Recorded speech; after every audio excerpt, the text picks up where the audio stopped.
Ladies and gentlemen, happy new month and welcome back once again to Frontliner Analysis. And if you're watching us for the first time, please kindly take a second of your time and subscribe to our YouTube channel. Then don't forget to turn on notification bell for more updates daily. Now, my fellow Kenyans, you are not going to believe this one, but I don't agree with it.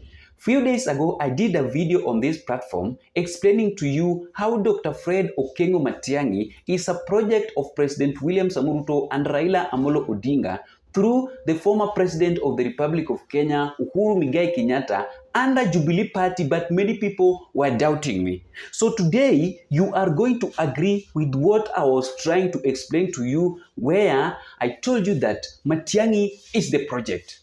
Because as I am talking to you right now, Uhuru Muigai Kenyatta, William Samoei Ruto, and Raila Amolo Odinga is now busy using the Secretary General of Jubilee Party, Jeremiah Kioni, to bring confusion under United Opposition leaders, where Jeremiah Kioni is busy attending interviews left, right, and center, trying to lie to the people of Kenyans how Ruto Gachagua and President William Samoei Ruto are busy meeting secretly each and every day. Gachagua akisema huku that Matiang'i is a project of William Samoei Ruto. Jeremiah Kioni is also busy telling the people of Kenyans how Ruto Gachagua is a project of President William Samoei Ruto. So Kenyans don't know what to do. There is a serious confusion between opposition leaders and also the Kenya Kwanza government, where both these people are trying to confuse the people of Kenyans. But what I know is that Gachagua is not the project of President William Samoei Ruto. It is true. It is just about politics. They are just trying to bring confusion. You know, Ruto have realized that a united opposition is a dangerous to his camp ahead of 2027 elections. So Ruto is busy trying to look for a way on how he can bring a serious confusion and disagreement between Gachagua, Kalonzo, Matiang'i, Martha Karua, and Eugene Wamalwa, so that he can make sure that these people disagree before 2027 election. Because if you want to understand that this is a joke, when Matiang'i was in the United States of America working with World Bank, Jeremiah Kioni, who is the Secretary General of Jubilee Party, used to say that, used to talk about one-term narrative. He used to be on the side of Ruto Gachagua. But the moment Matiang'i jet back here in Kenya, I have never heard him talking about one-term narrative. It is true. And I told you again here in this platform that anybody that is not with opposition leaders, just understand that that one is a project of William Samoei Ruto. It is true. I want you to watch this video of Jeremiah Kioni. Let me now tell you, and I can tell you, you can take me to court on this. And I give you the date. When the DCP was dealing with the candidature of one Dr. Joshua, who is now running to become the MCA for Narok Township, and they decided to deny him a ticket and give it to a person whom we will find out who he is. This is what he told them late in the evening while they were seated in his office, 15 of them. In that room there were more than 2 pastors, and this statement was told to me by them, including the pastors. Gachagua told them that William Ruto has already sent emissaries to him,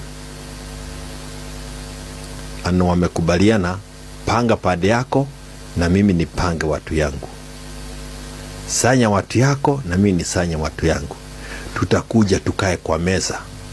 And he was saying, by that time I'll have the 7 million votes from the Mountain Legion, I'll have the 1 million vote from Kalonzo, and I will have another 800,000 votes from Matiang'i. Matiang'i atakuwa amekaa huko Bali. Sasa mimi nitakuwa na zaidi ya nusu ya keki na nitagawa, na nyinyi wa Masai nitawagawia kitu yenu. Kwa hivyo wewe Joshua, hapana lia hapa ya kwamba upati tikiti. Tulia, we will nominate you when that time comes. Those were the ones of Rigathi, as reported to me. Do you have evidence for this? As reported to me. I have no reason to doubt it. So when you are dealing about these things, wacha si tupepe hiyo mnaita red wheelbarrow. So you're saying Gachagua and Ruto are working together? He said it himself. And I'll give you the date and I'll give you the hour. When was it? I'll give you the date and the hour. Immediately I leave this place. Pale nimeandika. So lazima tupambane na hii maneno, and that's why I believe that I would be happy to work with parties, but I want to work with parties that we are like-minded parties that actually believe in sending William Ruto home, not in atisanya watu yako na mimi nisanya watu yetu. The country is headed on the wrong direction, and we must re-engineer ourselves. And that's why I began by saying that Sisi took a one term. Yeah. Somebody might argue, based on reports that we've been seeing, because you umetuma salamu, umeleta salamu from the opposition. What is this conversation about? And I was very specific with the individuals that I mentioned. Some that I have not mentioned deliberately. Like who? Like Fred Matiang'i. I have not mentioned him. Why? I've not brought his greetings. Because he's not a man that one can look into his eyes and say that I trust you. And it's a high time we begin this conversation, because we do not want to repeat the mistake of yesterday. You remember sometimes back I went to Kameme TV and I said that Matiang'i was a project. Yes, you did. And I now want to repeat the same situation and the same message. And you had His Excellency Kalonzo Musyoka yesterday when a question was put to him by Kituku about how he views his partners. He said he's still learning him. He never associated with him when he was in the ministry, and he's now trying to take an opportunity to learn him. First of all, he ran away from the country when there was an attempt to arrest him on corruption charges about the Ruaraka land. You remember? Take you down the memory lane. He ran away when there was an intervention by the Kisses leaders. That is when he went to the New York, and he's now working with the World Bank. Then all of a sudden, hype is created in the media, and then all of a sudden a man emerges, oh, I won't be the president. Remember, when he came back to Kenya, his case had not been terminated or even filed in court. But even when he was not even seeking for presidents, at that particular time, the government was pursuing him. Today, the government is cozy. They're not pursuing him whatsoever. It seemed to have forgotten that there was a Ruaraka land issue and there was the Rivayala issue. Nobody is pursuing him.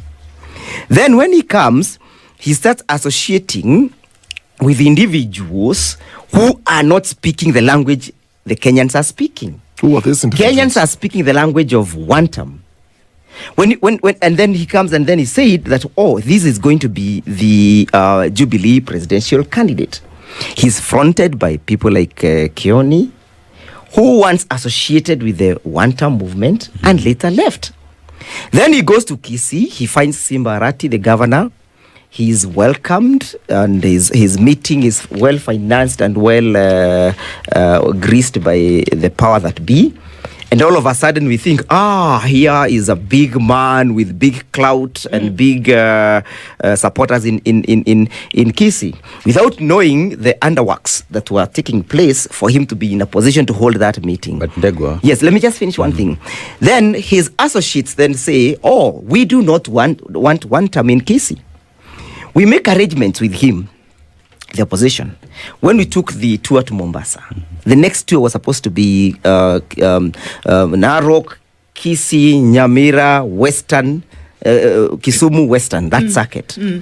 He was in the US that time. He said, okay, musifanye hiyo safari kama sijakuja. So we waited for him, only for him to come and cancel that trip. To date, you see him venturing in the mountain, but he has never ventured in his own, he does not want us to venture in his own town.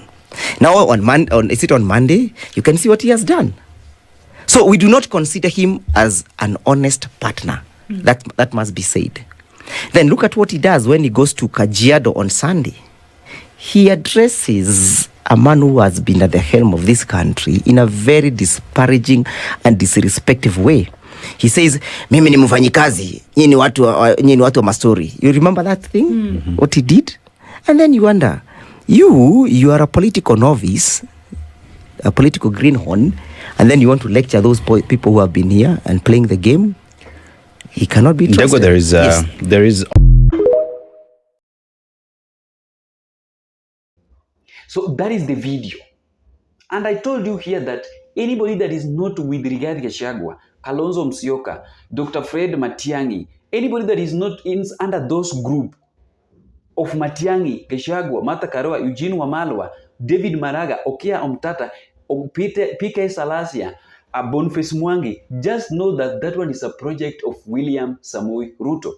The way Raila Amolo Odinga is having two groups in ODM, where one group is to remove money from William Samoei Ruto's government, people like Junet, Opiyo Wandayi, Ali Hassan Joho, and Wycliffe Oparanya. Those are the people that are busy chanting two-term and praising William Samoei Ruto's presidency ahead of 2027 election. And another team is Babu Owino, Edwin Sifuna, Caleb Amisi, that are busy attacking this government. So Raila is a clever politician. He have two groups. One group is to remove money from William Samoei Ruto. Then the second group is to make sure that they attack this government. Nyinyi mnacheza na Raila Amolo Odinga. So what is now happening here? There is nothing like Ruto and Raila working together. So that there is nothing like Ruto and Rigathi Gachagua working together towards 2027 election. It is a big lie. It is a big lie, because I heard Jeremiah Kioni telling the people of Kenya, let me read for you something here. You know, a session by Jeremiah Kioni that Rigathi Gachagua is working with President William Samoei Ruto are not new. These are things that Jeremiah Kioni and other people used to talk about. Many of us have said that the same people, have said the same before. The truth is that Rigathi Gachagua has never explained how he intended to deal with the big problem facing this country. He had not spoken about odious debt. He has not spoken about youth unemployment. He has never. And I don't know, kwani ya watu waonangi with Rigathi Gachagua anasemanga kwa events, hata kwa church. Fourthly, I challenge his supporters to show even one statement where he has promised to confront these issues. Rigathi only wants to build a powerful DCP party, and he gives no facts. Even if Ruto win or lose, he only wants to build a strong bargaining vehicle. He wants to collect governors, MPs, and senators under it. His goal is to use them as show of power and not about solution. How?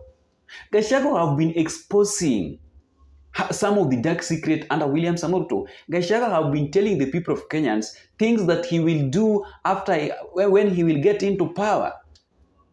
Things like raiding of our payslip. Many things. Gachagua have talked about many things that he will do after getting into power. So what is now happening between Jeremiah Kioni, it is just a lie. I can't support it, ladies and gentlemen. We know that Gachagua is preparing a bargaining vehicle, that is DCP. Even Ruto is doing that one, same to Raila. Nobody, hakuna mwenye atengenezi party yake. Every party leader in the Republic of Kenya is busy preparing his party ahead of 2027 election for bargaining, especially ODM party. ODM party have been bargaining since it was formed by Right Honorable Raila Amolo Odinga. So right now, nobody should lie to you that Gachagua is a project. No. That is just a way that Jeremiah Kioni is trying to use so that he can make sure that Kalonzo disagree with Gachagua, that Martha Karua disagree with Gachagua, that Eugene Wamalwa disagree with Gachagua, so that Ruto can find a very wonderful way that he can use ahead of 2027 election to defeat these opposition leaders, because he understands very well that whenever a united opposition leaders disagree, he will have an easier time of defeating these people. Thank you so much, and let us meet in the next video that is going to be uploaded shortly.